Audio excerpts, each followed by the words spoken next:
As muitas faces do poder de Michel Foucault. Para entender a complicada relação entre verdade e poder, Foucault se deteve na questão da disciplina. Como homens e mulheres aprendem a se comportar? O que acontece quando não se comportam de acordo com o previsto?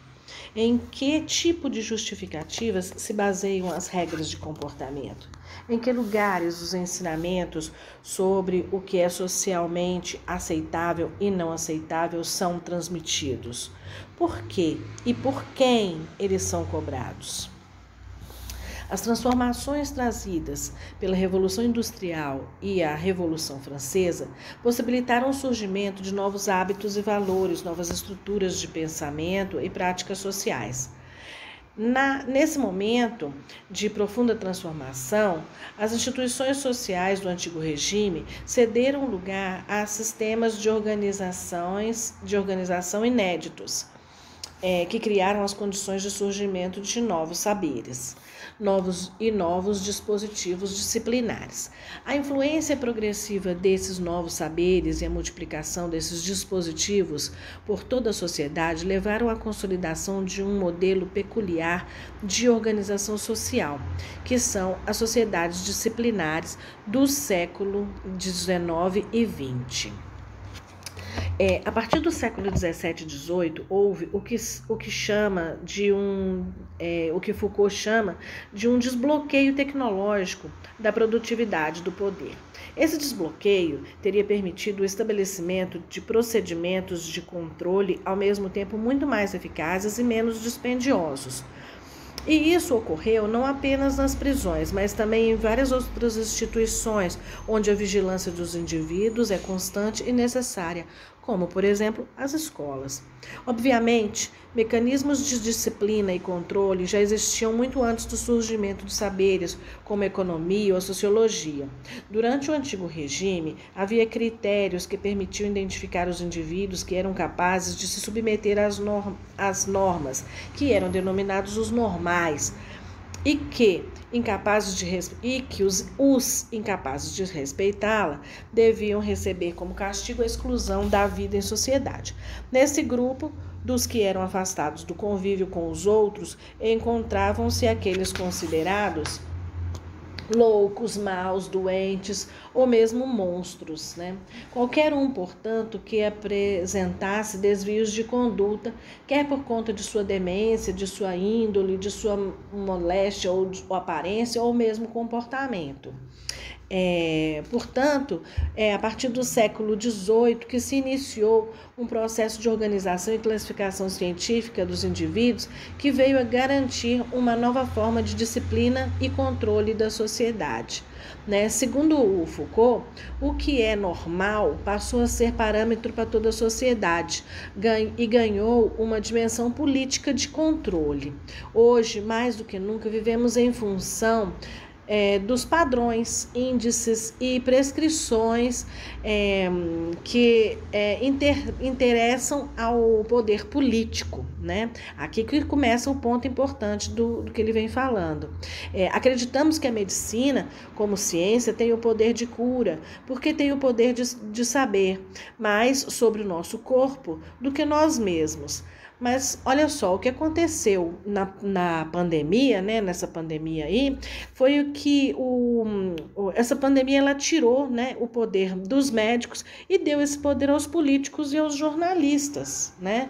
Convenhamos. Enfim, Foucault continua. A ideia de uma educação que não está a cargo dos pais, e sim no Estado, que é oferecida a todos os cidadãos,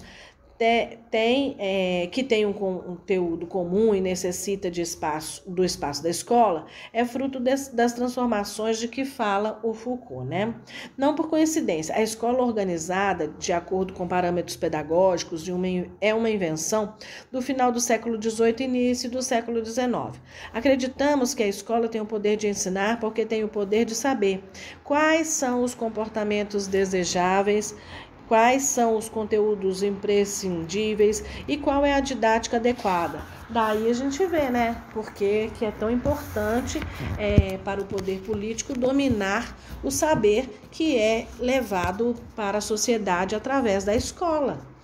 O mesmo se dá com o conjunto de instituições de justiça e punição, que é encontrado nas prisões, né, o seu espaço de realização. As práticas disciplinadoras de controle e adestramento, né, elas estão presentes nas instituições onde esses saberes são praticados e reproduzidos. Por quê? Porque interessa ao poder. Né? O que Foucault está nos dizendo exatamente? Né? Em primeiro lugar, que não podemos entender as relações de poder reduzindo-as à dimensão econômica ou à esfera do Estado. As estruturas do poder extrapolam o Estado e permeiam, ainda que de forma difusa e pouco evidente, as diversas práticas sociais cotidianas. Ouvimos dizer que os governantes detêm o poder. Sim, mas apenas até certo ponto. Governantes não têm o poder, por exemplo, de determinar qual será a nova moda que mobilizará os jovens e fará circular uma quantidade incalculável de dinheiro no próximo inverno. Vemos aqui que parte desse poder está também nas mãos de quem? Da mídia. Por isso é tão importante a política controlar a mídia, né? Ou ao mesmo tempo, a política representar os interesses da mídia, ou atualmente temos a noção do globalismo, né? Os interesses globalistas, que são econômicos e políticos, controlam a mídia, que ajuda a controlar a sociedade para que ela aceite o representante político que vai beneficiar os globalistas. Torna-se um ciclo, né? Uma engrenagem. Mas enfim, vou finalizando a questão do Foucault aqui. Segundo Foucault, ninguém é titular do poder, porque ele se espalha em várias direções, em diferentes instituições, na rua, na casa, no mundo público, nas relações afetivas também. Em segundo lugar, existe uma forte correlação entre o saber e o poder. Instituições como a escola, o hospital, a prisão e outros nem são politicamente neutras, nem estão simplesmente a serviço do bem geral da sociedade. Preciso prestar atenção nisso, né? Nós é que acreditamos que elas são neutras, legítimas e eficazes, porque acreditamos na neutralidade, na legitimidade, na eficácia dos saberes científicos, como a pedagogia, a medicina, o direito, o serviço social, que lhes dão sustentação. Foucault nos ajuda a perceber, portanto, que há relações de poder onde elas não eram normalmente percebidas. O conhecimento não é uma entidade neutra e abstrata. Ele expressa uma vontade de poder. Né? O conhecimento expressa a vontade do poder. Gente, isso é fundamental, por isso que eu bato tanto nessa tecla.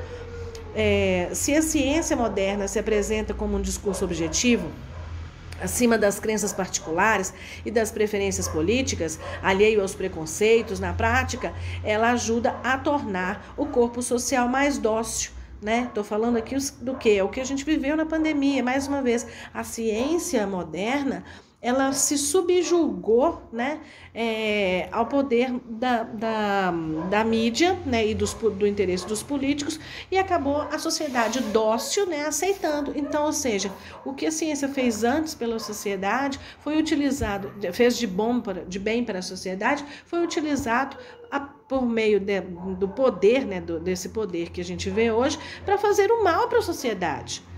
Se o poder fosse somente repressivo, se não fizesse outra coisa a não ser dizer não, você acredita que seria obedecido? Né? Então é complicado. Precisamos refletir sobre os mecanismos de manutenção, aceitação e reprodução do poder.